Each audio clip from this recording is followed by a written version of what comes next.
Hormuz കടലിടുക്കിൽ ഒരു പുതിയ പ്രതിസന്ധി ഉടലെടുത്തിരിക്കുകയാണ്. ഇറാന് അത് തുറക്കാൻ ആഗ്രഹമുണ്ടെങ്കിൽ പോലും തുറക്കാൻ കഴിയില്ല എന്നുള്ളതാണ് നമുക്ക് മനസ്സിലാക്കാൻ സാധിക്കുന്നത്.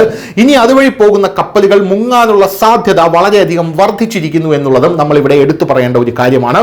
ഇസ്ലാമാബാദിൽ അമേരിക്കയും ഇറാനും തമ്മിൽ നടന്നുകൊണ്ടിരിക്കുന്ന സമാധാന ചർച്ചകൾക്കിടയിൽ ഹോർമൂസ് കടലിടുക്കിനെ കുറിച്ച് ഞെട്ടിക്കുന്ന ഒരു വെളിപ്പെടുത്തലാണ് പുറത്തു വന്നിരിക്കുന്നത്. അമേരിക്കൻ ഉദ്യോഗസ്ഥരുടെ അഭിപ്രായത്തിൽ ഇറാന് നിലവിൽ ഹോർമൂസ് കടലിടുക്ക് പൂർണ്ണമായും തുറക്കാൻ കഴിയില്ല. യുദ്ധസമയത്ത് ഇറാൻ സ്ഥാപിച്ച കടൽ മൈനുകളാണ് ഇതിന് പിന്നിലെ പ്രധാന കാരണം. അതിന്റെ കൃത്യമായ സ്ഥാനം ഇറാന് പോലും അറിയില്ല എന്നുള്ളതാണ് നമുക്ക് മനസ്സിലാകുന്നത്. ന്യൂയോർക്ക് ടൈംസ് റിപ്പോർട്ട് അനുസരിച്ച് കഴിഞ്ഞ മാസം യുദ്ധകാലത്ത് ഇറാൻ ചെറിയ കപ്പലുകൾ ക്രമരഹിതമായി ഖനികൾ സ്ഥാപിച്ച് പുറത്തുവിട്ടിരുന്നു. പ്രക്രിയ വ്യവസ്ഥാപിതമല്ലാത്തതിനാൽ പല ഖനികളുടെയും സ്ഥാനം പോലും രേഖപ്പെടുത്തിയിട്ടില്ല. കൂടാതെ സമുദ്ര പ്രവാഹങ്ങൾ കാരണം ഈ ഖനികൾ അവയുടെ യഥാർത്ഥ സ്ഥാനത്ത് നിന്ന് നീങ്ങിക്കൊണ്ടിരിക്കുകയാണ്. നിലവിലെ സാഹചര്യം ഇറാൻ കപ്പലുകളെ ലക്ഷ്യം വച്ചില്ലെങ്കിലും ഈ പൊങ്ങിക്കിടക്കുന്ന ഖനികൾ എപ്പോൾ വേണമെങ്കിലും വലിയ അപകടങ്ങൾക്ക് കാരണമാകാം എന്നുള്ളതാണ് പ്രധാനപ്പെട്ട കാര്യം. ഇറാൻ നിസ്സഹായരാണെന്നുള്ളതാണ് ഇതിൽ പ്രധാനപ്പെട്ട കാര്യം എന്ന് പറയുന്നത്. ഇറാന് പരിമിതമായ ശേഷിയേ ഉള്ളൂ. ഈ മൈനുകൾ കണ്ടെത്തുന്നതിനും നീക്കം ചെയ്യുന്നതിനുമുള്ള സാങ്കേതിക ശേഷി ഇറാന് ഇല്ല.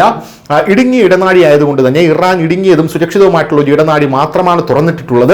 അതിലൂടെ പരിമിതമായ കപ്പലുകൾക്ക് മാത്രമേ കടന്നു പോകാൻ സാധിക്കുകയുള്ളൂ. എന്നിരുന്നാലും ഈ തുരങ്കങ്ങൾ നീക്കം ചെയ്യുന്നതിനുള്ള ആധുനിക സാങ്കേതിക വിദ്യ, അല്ലെങ്കിൽ ഈ മൈനുകൾ നീക്കം ചെയ്യുന്നതിനുള്ള ആധുനിക സാങ്കേതിക വിദ്യ അത് ബ്രിട്ടന്റെ കയ്യിലുണ്ട്. ഈ ദിശയിൽ ബ്രിട്ടൻ ഇവരെ സഹായിക്കുമോ എന്നുള്ളതാണ് ഇനി കണ്ടറിയേണ്ട ഒരു കാര്യം എന്ന് പറയുന്നത്. ലോകത്തിന്റെ മൊത്തം എണ്ണ LNG വിതരണത്തിന്റെ 20% ഹോർമൂസ് കടലിടുക്കിലൂടെയാണ് കടന്നു പോകുന്നത്. ഈ അനിശ്ചിതത്വം എണ്ണ വിലയിൽ ഏറ്റക്കുറച്ചിലുകൾക്കും ഷിപ്പിംഗിൽ വലിയ ഇടിവിനും കാരണമാകുന്നു. സാങ്കേതിക പരിമിതികൾ പരിഗണിച്ച് മാത്രമേ റൂട്ട് തുറക്കൂ എന്ന് ഇറാൻ വിദേശകാര്യമന്ത്രി അബ്ബാസ് അറാക്ചിയും സമ്മതിച്ചിട്ടുണ്ട്. News desk news India Malayalam.